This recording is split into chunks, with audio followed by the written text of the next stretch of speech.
Hey everyone, welcome to the Autoimmune Dietitian YouTube channel. My name is Annie. I'm a registered dietitian and I work with people struggling with autoimmune diseases. In my work with my clients, I help them implement a personalized nutrition roadmap designed to help them feel better, have more energy, and to live their life and feel like their old self again. So today we are talking about other things that you can do when you have an autoimmune disease that don't include medication and diet that may help. So besides medication and diet, there are a lot of other things you can do to help relieve some of those autoimmune disease symptoms. Some of them depend on your own root causes, and some are just general lifestyle tips that can help overall. But before you implement any sort of change to anything, definitely consult your qualified health professional for any changes that you make to your care, because these are not always suitable for everyone. So you always just want to double check with the person who's covering your care. Okay, so some general things that can help. The first one is getting good quality sleep. Sleep can be a game changer when it comes to autoimmune diseases. I've talked and written about this extensively, about the importance of sleep in the past, but I can't stress enough how critical sleep is to lowering inflammation. Having an autoimmune disease means that your body needs more sleep to function. My minimum recommendation is 8 hours. Some people may need up to 10 hours to keep their inflammation down. If sleep is an issue for you, the one thing that might help is to create a pre-sleep routine. It doesn't have to be fancy or multi-step, but you need to start doing one or two things consistently before going to bed. This provides a signal to your body that it is time for sleep. My sleep routine is wearing blue light blocking glasses and shutting down work and email 2 hours before going to bed. The second general thing you can do is to connect with people. Having social connection does wonders for your body and your mental health. When you are lonely, it actually works against you. Studies have shown that loneliness increases pro-inflammatory gene expression and can cause higher systemic inflammation. If you tend to be an introvert like myself, it is important to seek out individual time with others to avoid the social drain of energy that most of us introverts feel when we're in a social situation. Try to set a weekly date with a friend or go for coffee, or even a walk. If you work in an office setting, make a point to start up conversations with others on a daily basis. The more interaction you have with others, the lower your inflammation could be. And the last general thing you can do is to get outside and be in nature.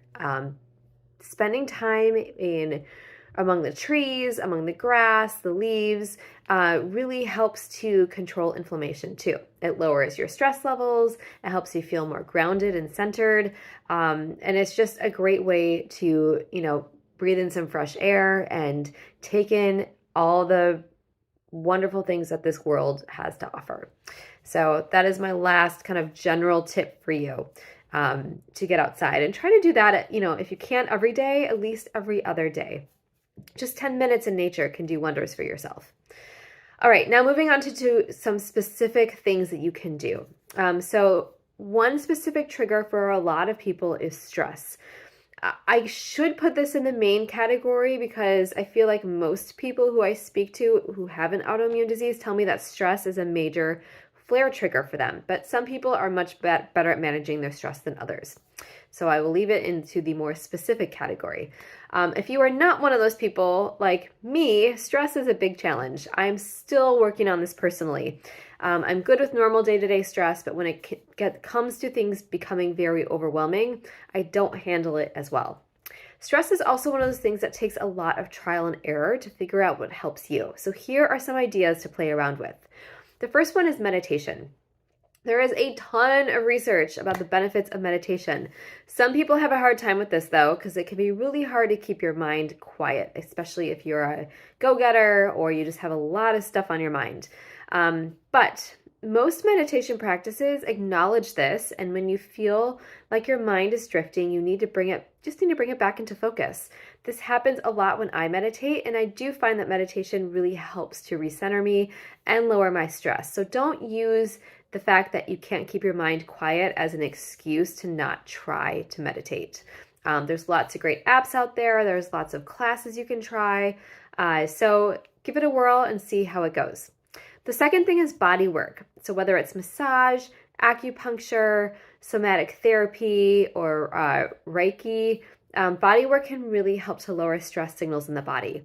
This isn't as accessible because you do need to have someone do it for you most of the time. It's pretty hard to do it on yourself. But if you can find a good practitioner, it can be life-changing.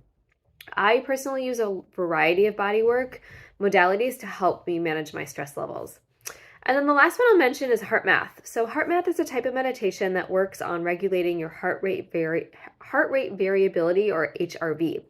It combines loving kindness meditation with breath work, so you can figure out how to keep your stress levels in check. And you also start to notice when you are feeling stressed, when that is coming on, and then how to kind of reverse that. So it's a great teaching tool in that respect.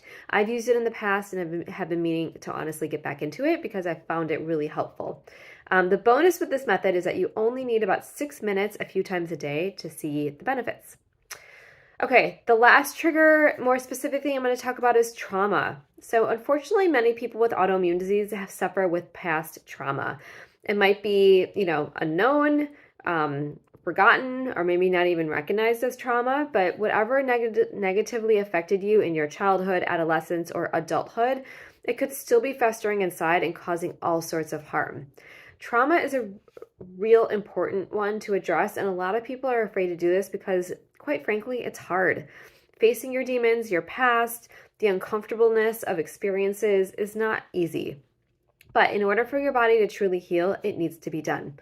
So finding the right therapy for your trauma is also really important. There are several different options, and like stress, you kind of need to find the right technique and the right practitioner that works for you.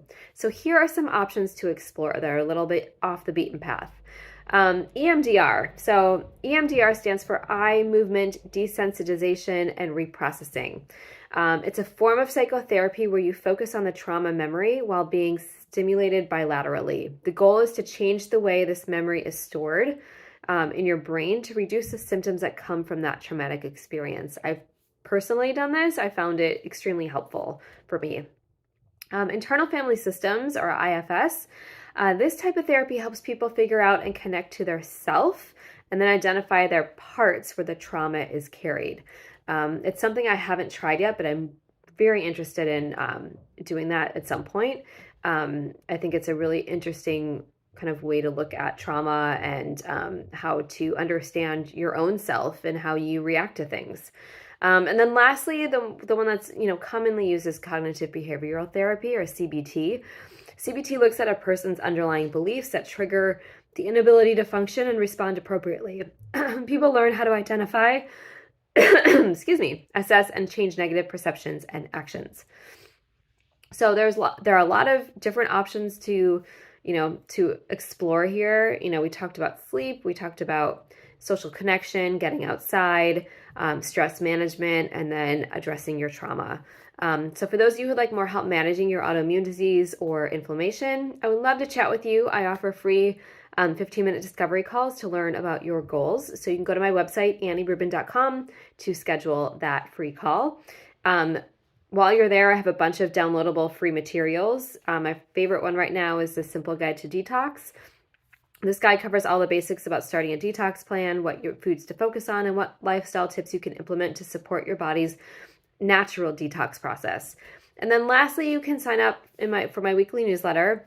I put out a lot of great information on managing, inflammation with food and lifestyle. So try it. You can subscribe at any time. You won't hurt my feelings. If you enjoyed this video, please click the little subscribe button. These come out about every week or so, and I love just informing people, giving them the knowledge and the power to take control of their own disease and, find ways to help them feel better. Obviously, if you have any questions or comments, please drop them below. I will do my best to respond as soon as I can. So thank you so much for joining me, and I will catch you next time.